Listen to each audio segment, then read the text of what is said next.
NBC's chief foreign correspondent, Richard Engel, has also made his way to the region overnight. Richard joins us from Bogota, Colombia. Richard, good morning to you. You've covered similar foreign interventions like this one across the globe over the years. What are the challenges you see going forward for both the United States and also Venezuela, Richard? Well, Craig, welcome to the new year, and it looks like we're going to be talking about Latin America a lot this year. Last several years, it's been the Middle East. Now it looks like it's going to be South America. President Trump talking about Cuba ready to fall, making threats against Colombia. There are enormous challenges when you talk about regime change, when you carry out regime change, and that's what we've just seen. It was carried out under the guise of narco trafficking, but already President Trump is talking about oil. He's talking about how this has to expand. There are really three options right now for Venezuela. Let's start talking about Venezuela itself.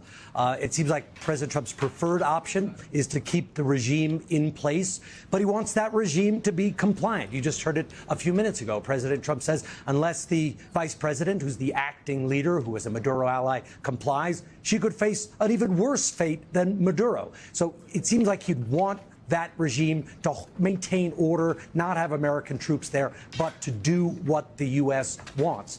Not clear if that's going to happen. He also thinks if that happens, others will follow, namely Cuba.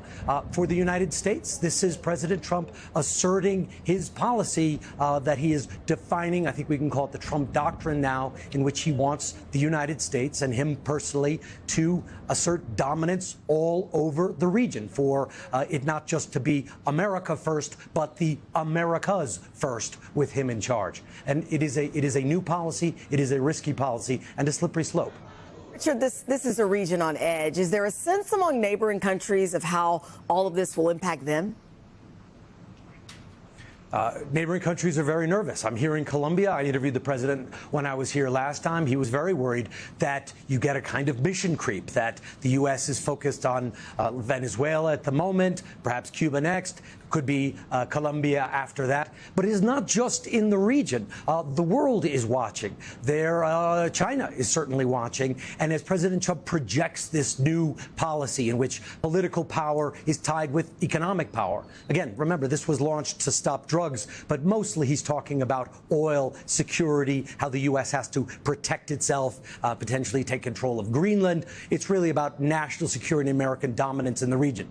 That sounds very good to China, and would certainly make the leadership in Taiwan very nervous, because they could apply that same logic to their neighborhood.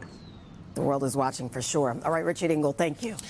Hey, thanks for watching. And don't forget, you can catch the Today Show every morning on NBC, or take Today when you're on the go. Just follow the Today podcast on Apple Podcasts, Spotify, or wherever you listen.